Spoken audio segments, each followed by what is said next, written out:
Welcome back. This is our episode 6, The Flame of Valon, reaction and analysis. We're going to keep this one short. The last episode went pretty long. Going to try to do this in under 15 minutes. We met the Amerlin seat, Siwan Sanchi and her father at the beginning of the episode. I think that might be the Stone of Tyr in the background on the right hand of the side of your screen. It was an emotional scene. It was good to get some background on this very important character. Like a lot of things in this episode, it was kind of rushed.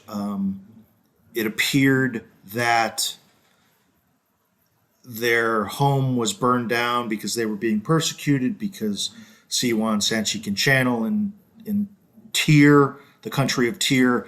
Channelers are not welcome. Channeling is outlawed. They send all the girls who can channel to the White Tower.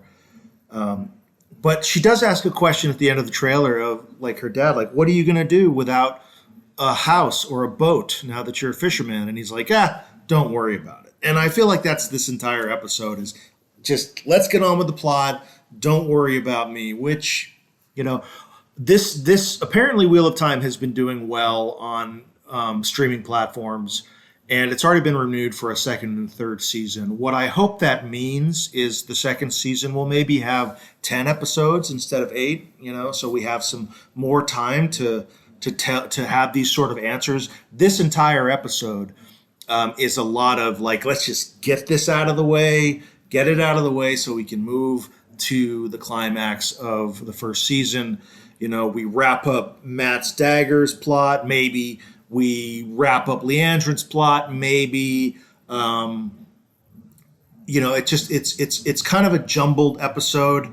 I noticed that Moiraine's hair and makeup changes from scene to scene pretty consistently to tell me that they just did a lot of shooting and then kind of put everything together in the editing room. There's a scene where she meets Loyal in the early part of the episode, and then later in the episode, they have an introduction like they haven't met before. And there's just a few, continuity slip-ups like that in the episode, which tells me that it's just they just kind of did a lot of photography and then tried to put it together to have some semblance of a narrative.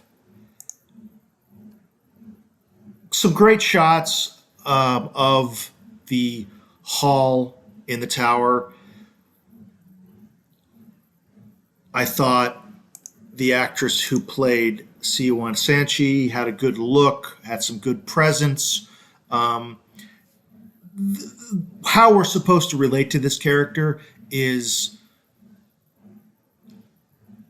a little confusing because she's introduced as, being mad at Moiraine, but then it turns out that she's actually Moraine's ally. And so, I guess you're introduced to her as a little girl, so you're going to sympathize with the character. And it's pretty obvious that she is in Moraine's corner. I liked Scottish Aes Sedai here. I originally thought this was going to be Sheriman, but I believe it's Kaigan Sedai, who doesn't have a lot to do. She's in the background. She's a high-ranking blue. She eventually becomes allies with Egwene. But here I think she's just to give Moiraine somebody to talk to besides Greens or Reds. And we learn a little bit more about the blue. And there's a lot of White Tower politics in this episode. When people are reading The Wheel of Time for the first time and they ask me about it, they ask me about the bloat, the well-documented series slowdown from Crown of Swords, Path of Daggers, Winter's Heart, and Towers of Midnight.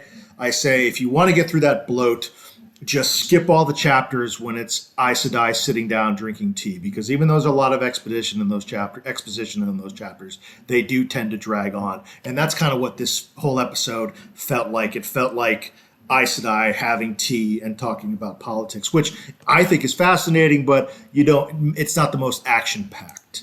And I think there actually is a scene with Moiraine drinking tea. Yeah. So yeah, this is what you're getting in this episode.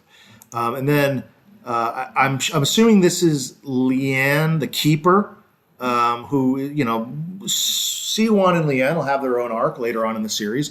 Siwon's arc takes a very hard left, which I think is interesting the way they phrased Moraine's oath of fealty to Siwon, which that is highly irregular that an Amerlin seat would require oaths of fealty. And later on in the books, that comes up and it's a shock when that happens. So to have it happen this early and have nobody, say anything about it is notable. Moraine heals Matt of his connection to the Ruby Dagger, or at least partially heals him so he can be healthy again. The sucking out of the poison, and the effects were a little bit, there were some jerky effects in this episode, some CGI and special effects that I know there's been some complaints as to how the weaves are shown. Up until this episode, I haven't had a problem with it. I did think that the scene in the tower and this scene of Moraine healing Matt, I wasn't crazy about how the effects were shown. And I think in the same way we look back at special effects in the 90s as being kind of immersion breaking, I think when we look back at this series in 20 years, of course, because the technology will have moved on, when I think this is one of those scenes that'll be like, ooh, that was an unfortunate choice. But Matt's okay. We get a little sexy bath scene, a little bit of skin, and she has a hoedown with Kaigan Sedai. Kaigan Sedai mentions that ships are disappearing off the west coast. We know that that's because there's an army coming from the west, and I won't talk too much about that. But the Shanshin are coming. Then the big reveal, Siwon and Moraine are allies and lovers, pillow friends. And I just wanted to point out again, similar to when Rand and Egwene are nuzzling, and there's sort of the symbolism of the ancient symbol of the Aes Sedai.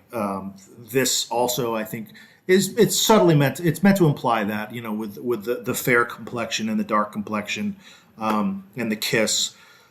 I thought Siwon's business in this episode was probably the best arc. Everything else just felt like filler, not filler, but satisfy this story beat, tie up this plot thread. Let's get the group back on the road. I do believe they are in Tel Arinarod. I think that the box painting on Moraine's wall allowed her to enter the world of dreams, where they go back to the fishing hut that Siwon was raised in, that is obviously no longer there, to renew their alliance and spend the night together as lovers. Some good chemistry back and forth. I liked the whole get on your knees, after Siwon made Moraine kneel. Now Moraine's making Siwon kneel. Interesting. There's a couple. There's this relationship mirrors some relationship to similar relationships down the road. Not romantic relationships, but political relationships. Rand and Perrin eventually end up making everyone else think that they are antagonists, and they're no longer speaking, but it's actually in secret. Perrin and Rand are still working together. That's I think in either Fires of Heaven or the Lord of Chaos. Basically, Rand exiles Perrin the same way that Siwon exiled Moraine in this episode, and then as they leave, as Perrin leaves, he tells his men, he's like, we're not really exiled, we're on a mission for the Dragon Reborn. This is the scene I was talking about. Moraine actually met Loyal earlier in the episode, but now they have more of a formal introduction. They're getting ready to go into the ways, although I'm not sure. I thought Loyal was the one who was able to open the ways, but Moraine ends up opening the ways later in this episode. I think you need I'll have to dig into my Watt fandom to figure out. Maybe Loyal knows how to get through the ways, but Moraine's the one who actually has to open the door. This scene with so everyone's back together. You have Egwene and Nynaeve being presented to the Amerlin seat. In the books, the Amerlin seat is not on screen, as it were, until the second book. At the beginning of the Great Hunt, Rand is presented to the Amerlin seat in Shinear. And in the Eye of the World, they talk about the Amerlin seat, but they never go to Tar Valon in the Eye of the World, and we never meet the Amerlin seat.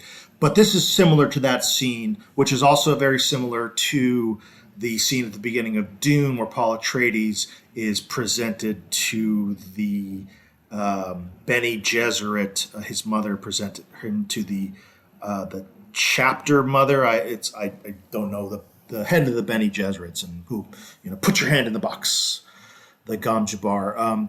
That's this scene basically. But because like everything in the Wheel of Time, or Amazon's Wheel of Time, it is just boiled down to its bare essence. There's a little back and forth between these three,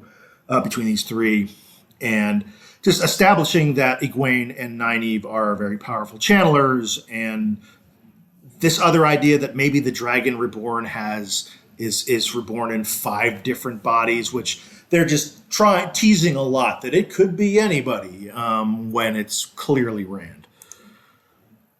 Then so this scene was great too, where she makes the Amerlin seat makes Moraine swear an oath of fealty on the oath rod, and it's clear to anybody, especially a bunch of 200-year-old professional politician Aes Sedai, that they're up to something, because they're both crying, and Moraine is very careful not to swear fealty to the Amerlin seat, but rather swear fealty to Siwan Sanchi. So everybody in the room would be like, they're clearly up to something. And then they wharf her.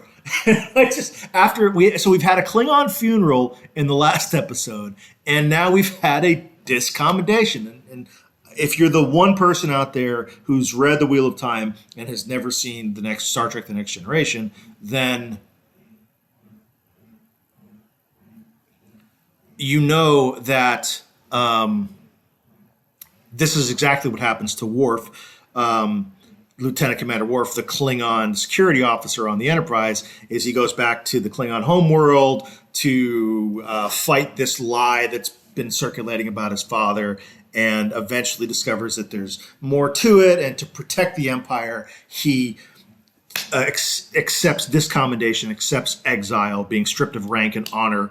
And the only one who knows that he isn't dishonored is the Chancellor Kimpek. And so very similar, Moraine is now accepted exile, and the only one who knows she really isn't exiled is the Amerlin seat, and then Kimpek dies in Star Trek without clearing Worf's name, and it's up to Worf to clear his own name. I'm not going to go into what happens to Siwan Sanchi, but she will be unavailable to clear Moraine's name in the near future. And then they end up at a Waygate, and this is another scene that I feel like they had to shoot a few times, because her stance is different. She mid-sentence they'll do a cut, and she's standing, and her posture's completely changed, and she's like, I couldn't tell you the whole story when I first brought you out of the Two Rivers because I couldn't trust you, but now I'll tell you everything. And she tells them absolutely nothing. Opens the Waygate. They're on their way to the Eye of the World, where the Dark One is in prison, which is not where the Dark One is in prison. He's in prison in Shallow Gulch. But they're going to the Eye of the World. They're taking the ways, and the group's back together, and oops, Matt stays behind. So Matt's the Lancer. It's his job to sort of, is he with the party or is he on his own? I think that Matt, now that he's healed, has decided, I need to go back to the Two Rivers to check on my sisters. That's been his whole arc. I think what's going to happen is Matt's going to either meet Padden Fane, or he's going to meet Tom, or maybe both, and somehow they're going to end up at the Eye of the World, and he's going to pull a Han Solo, you're all clear, kid. Let's blow this thing at the end of the climax, and then leave the show forever because this actor is not coming back for season 2. So yeah, that's episode 6. Want to wrap this video up. Not the strongest episode, just kind of tying everything up into all these plot lines into a bow. A lot of Aes Sedai politics. Moving things forward, I really hope that for season 2 and possibly season 3, we get more episodes so we have more time to tell these stories and explore this world and spend time with these characters rather than just, right now it feels like one of those theme park rides at Universal Studios where you just, there's this scene, to your left, to your right is this scene. All right, we got through it. Now the ride's over. And that's just not, for this audience, for people who love this world so much, they're willing to read 14,000 plus page books just to give us these, McNuggets rather than these, full course meals, is just not the best way to tell this story. But I have said from the beginning, I'm visually, musically, I'm getting a high production value look at the world of the Wheel of Time. And maybe I'm cynical, but that's enough to satisfy me. My expectations going into any modern television is so low that when we get a good episode like we did, I'm overjoyed. So that's going to do it for this video. I think I'm going to wait and watch the final 2 episodes together and then do one big review of the climax to season 1. And then I've got a few ideas for some supplemental material and what I'm going to do with the channel while we wait for season 2.